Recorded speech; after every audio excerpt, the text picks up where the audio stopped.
मौलाना सरदार अहमद साहब रहमतुल्लाह अलैह के पास ना एक बूढ़ी अम्मा अपना बेटा छोड़ गई। तो हज़रत साहब ने को 2, 4, 5 महीने रखा। तो बाद में उसकी अम्मा को बुला के कहा कि भाई तू बेवा है, बेटा तेरा यतीम है, मैं नहीं चाहता कि इसका वक्त ज़ाया हो। ये पढ़ने वाला कोई नहीं, सारे नहीं भाई पढ़ने वाले होते। अब यहाँ उलमा बैठे हैं, मैं बेअदब भी ना हो जाऊँ। कुछ पूरे 8 साल लगा के भी आ जाते हैं, सनद भी उनके पास होती है। नाराज़ ना हो जाना, ये तो सब अच्छे लोग हैं। सनद होती है पर पता कोई नहीं होता। ये आला हज़रत ने लिखी है बात। सनद होती है, पूरी डिग्री होती है, उस पर कई लोगों के साइन भी होते हैं। तो बहुत सारे तालिब इल्म ऐसे होते हैं जो मदारस में कहते हैं मैं फाजल फलां हूँ, लेकिन कोई शय पास। तो मौलाना सरदार अहमद साहब मुहद्दिस आज़म पाकिस्तान रहमतुल्लाह अलैह उस बूढ़ी को कहने लगे तेरा बेटा कुंद देना है, पढ़ना पढ़ाना इसने कुछ भी नहीं, तो यतीम बच्चा है, कल को तू कहेगी कि मेरे बेटे ने वक्त ज़ाया किया तो वापस ले जा। बूढ़ी अम्मा रोने लग गई, कहने लगी मैं पढ़ाने तो नहीं लाई थी, मैं तो आपको रब का वली समझती हूँ, मैं तो नौकरी कराने लाई थी। नौकरी हज़रत अनस बिन मालिक कहते हैं मेरी अम्मा भी हुजूर की बारगाह में दे गई थी। तो हुजूर की बारगाह में ये नहीं कहा था कि या रसूलल्लाह पढ़ा दें, हाँ मैं जिम्मेदारी से बात कर रहा हूँ। ये नहीं कहा था हुजूर मुजाहिद बना दें, ये थोड़ी कहा था कि या रसूलल्लाह सल्लल्लाहु ताला अलैहि वसल्लम से मुफस्सिर मुहद्दिस मुहक्किक मुफ्ती बना दें। हज़रत अनस की अम्मा कह गई थी सोनिया जब तक ये रहेगा ना आपकी नौकरी करेगा, ये घर के काम काज करेगा, ड्यूटी करेगा, हुजूर ये आपकी नौकरी करेगा। तो मेरे महबूब ने फिर दुआ कर दी, अल्लाह इसे बरकत अता फरमा। तुम समझता है खिदमत वाला खाली रह जाता है? जितना जायका खिदमत वाले को मिलता है, जो उसके नसीब में आता है, वो किसी का नसीब कहाँ भाई। हज़रत अनस कहते हैं हुजूर ने दुआ कर दी, बरकत की।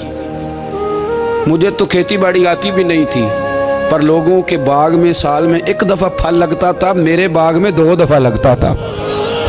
हुजूर ने दुआ कर दी अल्लाह इसे औलाद दे। फरमाते हैं मेरे बेटे, मेरे पोते, मेरे नवासे, मेरी बेटियां, फरमाते हैं मैं ज़िंदा हूँ और मेरी 100 औलादें मौजूद हैं।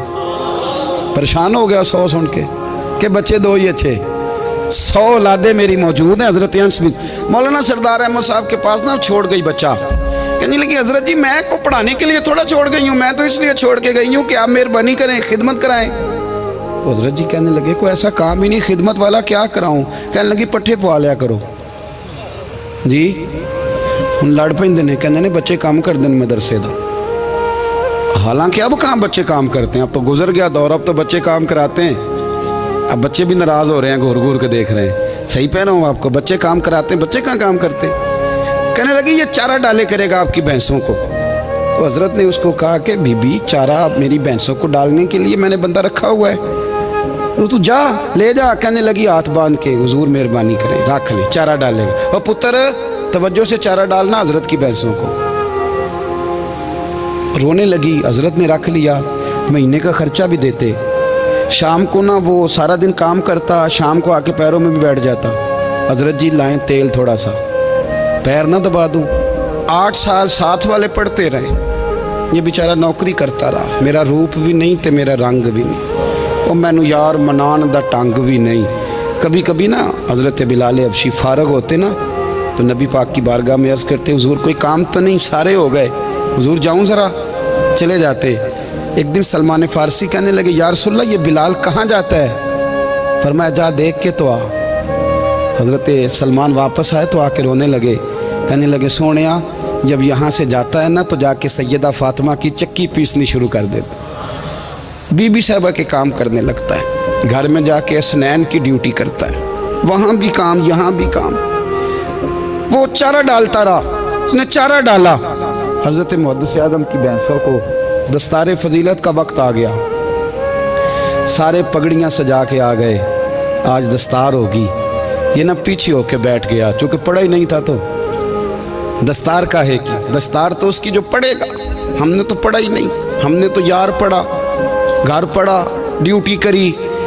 हज़रत मुहद्दिस आज़म रहमतुल्लाह अलैह के यहाँ जब ऐलान होने लगा ना कि अब दस्तार होगी, तो हज़रत ने पहला ऐलान उसका फरमाया। तो मजा वाला बंदा कपड़े भी कदी कदी बदल देना, वो कहता है जिस हाल में भी था मैं पलट के देखने लगा कि पढ़ा पढ़ाया तो है, कोई शय नहीं। तो ये माजरा क्या है?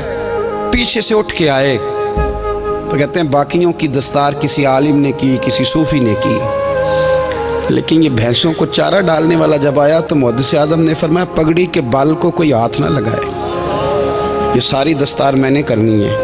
اور فرماتے ہیں حضرت بال بھی دیتے جاتے تھے اور آنسو بھی بہاتے جاتے تھے, ماتھا بھی چومتے تھے اور فرماتے تھے دستار کے بعد چلا تو نہیں جائے گا یار, مجھے تو عبادت بھی نہیں رہ گئی, مجھے تو چابیوں کو بھی نہیں پتا کون سی کہاں رہتی ہے, جائے گا تو نہیں تو رو پڑا, کہنے لگا سوڑیا جائے تو وہ جس کے پلے کچھ ہے ہو, آتا جاتا تو ہے کچھ نہیں, مجھے کس نے رکھنا ہے, میں نے کہاں جانا ہے, ادھر کہاں تو ادھر ہی رہوں گا. اس طالب علم کے سارے استاد بھائی کہتے ہیں اس نے دستار کرائی, پڑھا پڑھایا کچھ نہیں, پر جو مسئلہ اڑ جاتا تھا نا, وہ جو اڑ جاتا تھا نا, وہ جا کے اس سے پوچھتے تھے تو کتابیں کھولنے کی ضرورت نہیں پڑتی تھی. حضرت بلال حبشی کبھی سپاہ سالار بنے تھے کسی جنگ میں, کسی صوبے کے گورنر بنے ہوں, بولو تو سیاح, ان کا تعارف کیا تھا؟ نبی کریم کے غلام. حضور کے نا جو ذاتی معاملات تھے نا, 20 انصاری نوجوان تھے جو ہر وقت نبی پاک کے پاس کھڑے رہتے تھے کہ حضور کو حکم کریں, 20, اور 34 سے لے کر 40 تک غلام ہر وقت حضور کی بارگاہ میں رہتے. حضرت بلال حضور کے ذاتی معاملات کی خدمت کرتے تھے, کوئی ایسی وہ جو تبلیغ کی یا دعوت کی یا جنگ کی یا جہاد کی کوئی ڈیوٹی نہیں وہ کرتے تھے, ذاتی خدمت سرکار کی. حضرت عمر فاروق وہ شخص ہیں کہ جنہوں نے کبھی کسی بندے کو خاطر میں نہیں لائے ہو, لیکن جب حضرت بلال آتے تھے نا تو جناب عمر اٹھ کے کھڑے ہوتے تھے, کرسی چھوڑتے تھے اور پھر ایک نعرہ لگاتے تھے, کہتے تھے یا بلال انت سیدنا, بلال تو ہمارا سردار ہے یار, تو ہمارا. یعنی عشق کا ذوق پورا کرنا انہیں بھی آتا تھا. اس لیے میرا مشورہ ہے, میری رائے ہے, اور جو میرا حکم ماننے والے ہیں ان کے لیے میرا حکم ہے کہ ذوق نہ کبھی بھی خراب کرنا, کبھی بھی نہ ذوق نہ خراب کرنا, اپنا لطف. میں نے کئی دفعہ, میں پہلی دفعہ مدینہ شریف حاضر ہوا تو ایک بابا جی میرے آگے آگے تھے, تو ان کو نا دھکے مار رہا تھا, وہ سامنے کھڑے ہوتے ہیں نا, اللہ خیر فرمائے, اپنی اپنی ڈیوٹی ہے نا, ان کی بھی ایک ڈیوٹی ہے نا جی. تو وہ دھکے مار رہا تھا تو بابا اسے کہہ رہا تھا تیری خیر ہوئے پہرے دارا, روزے دی جالی چوم لین دے. انہیں پھر دھکا ماریا تو پھر ان کہا تیری خیر ہوئے پہرے دارا. میں نے, وہ بالکل ان پڑھ بابا جی تھے پر مجھے انہوں نے بہت بڑی بات سمجھا دی, میں نے ان سے بڑا سیکھا, منبر پہ ذکر کر رہا ہوں. وہ تیسری دفعہ پھر دھکا مارا, تیری خیر ہوئے پہرے دارا, روزے دی جالی.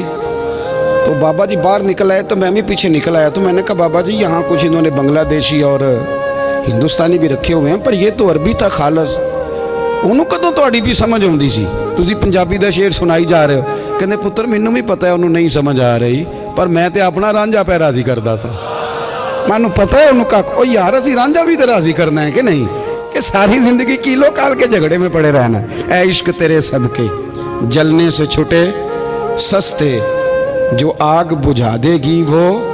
اور ایک جگہ پہ اعلیٰ حضرت کہتے ہیں جان دے دی وعدہ دیدار پر, ہم نے جان دے دی. ہاں خالی اس نے وعدہ کیا تھا کہ آؤں گا, آیا نہیں تھا, پر جان ہم نے پہلے دے دی.